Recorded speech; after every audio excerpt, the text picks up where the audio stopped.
بسم اللہ الرحمن الرحیم۔ السلام علیکم۔ روزہ رکھنے کے انسانی جسم پر اثرات۔ روزہ رکھنے سے انسانی جسم میں گلوکوز کی سطح گر جاتی ہے۔ جسم کو گلوکوز کی متواتر ضرورت رہتی ہے۔ جب جسم کو یہ باہر سے نہیں ملتا تو جسم اپنے اندر اس کا گلوکوز بنانا شروع کر دیتا ہے۔ جسم کے اندر محفوظ چربی، کاربوہائیڈریٹ اور پروٹین گلوکوز میں تبدیل ہونا شروع ہو جاتے ہیں۔ جسم کے اندر میٹابولزم کا عمل شروع ہوتا ہے۔ جسم گلوکوز جمع کرنا شروع کرتا ہے، لیکن جن لوگوں کے خون میں شوگر کی مقدار زیادہ ہوتی ہے، روزے سے ان میں شوگر کی سطح کم ہو جاتی ہے۔ اس کے نتیجے میں جسم کے اندر شوگر کی سطح متوازن ہو کر نارمل ہو جاتی ہے۔ روزے کے نتیجے میں دوسری بڑی تبدیلی یہ ہوتی ہے کہ بلڈ پریشر کم ہونا شروع ہو جاتا ہے۔ بلڈ پریشر کو قابو میں رکھنے کے لیے پانی چاہیے ہوتا ہے۔ جب جسم کو 2-4 گھنٹے پانی نہیں ملتا تو اس کے بی پی میں کمی آنا شروع ہو جاتی ہے۔ اس کمی کو پورا کرنے کے لیے جسم میں ایسے ہارمونز خارج ہونے لگتے ہیں جو بی پی کے اس عمل کو بہتر کرتے ہیں۔ لیکن جن لوگوں کا بی پی زیادہ ہوتا ہے، ان کو روزہ رکھنے کا یہ فائدہ ہوتا ہے کہ ان کا بلڈ پریشر قابو میں آ جاتا ہے۔ دنیا میں اب تک ایک مستقل طریقہ علاج ہے کہ جن لوگوں کا بی پی زیادہ ہو اور کنٹرول نہ ہو رہا ہو تو ان کو روزہ رکھنے کا مشورہ دیا جاتا ہے۔ اس کے نتیجے میں ان کا بی پی کنٹرول ہونا شروع ہو جاتا ہے۔ انسانی جسم میں تیسری بڑی تبدیلی چربی کی سطح میں رونما ہوتی ہے۔ جسم میں محفوظ چربی عموماً استعمال نہیں ہوتی کیونکہ انسان مطلوبہ توانائی اپنی غذا سے حاصل کر رہا ہوتا ہے۔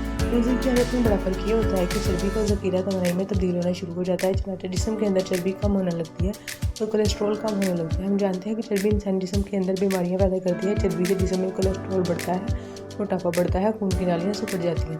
یہ روزے کے اثرات ہی ہیں جن کی وجہ سے چربی پگھلتی ہے، کولیسٹرول کم ہو جاتا ہے اور زائد چربی کے نتیجے میں ہونے والے نقصانات سے بھی بچا جا سکتا ہے۔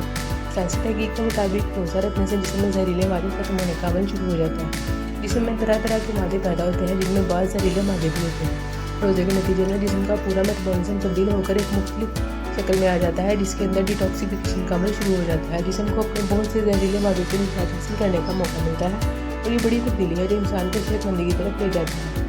روزے سے جسمانی قوت مدافعت بڑھتی ہے۔ روزہ رکھنے سے مدافعت کا نظام فعال ہوتا ہے۔ اس فعالیت کے نتیجے میں جسم کے اندر مدافعتی نظام میں بڑھوتری پیدا ہوتی ہے۔ یہ خون میں ایسے مدافعتی خلیے پیدا ہوتے ہیں جو انسان کو نہ صرف بیماریوں سے بچاتے ہیں بلکہ اگر جسم میں بیماریاں موجود بھی ہوں تو ان کو دور کرنے میں مدد دیتے ہیں۔ اللہ تعالیٰ نے روزے کے جو اوقات مقرر کیے ہیں وہ بھی سائنسی تحقیق کے مطابق انسانی جسم کو تندرست رکھنے والے ہیں۔ ڈاکٹرز کا کہنا ہے کہ بھوکا رہنے کا عمل 24، 36 یا 40 گھنٹے نہیں ہونا چاہیے بلکہ 15 سے 18 گھنٹے ہونا چاہیے۔ روزہ اسی مقررہ وقت کے اندر ہوتا ہے۔ بھوکا رہنے کا عمل اس سے طویل ہو تو اس کے نتیجے میں مسلز ضائع ہونا شروع ہو جاتے ہیں اور انسانی جسم کے اندر نقصان دہ سرگرمیاں شروع ہو جاتی ہیں۔ اللہ رب العالمین نے روزہ فرض کرتے ہوئے روزے کے جو اوقات مقرر کیے ہیں وہ ہماری صحت کے لیے مفید ثابت ہوتے ہیں۔ ویڈیو پسند آئی ہو تو لائک اور چینل کو سبسکرائب کر دیجیے۔ Thank you.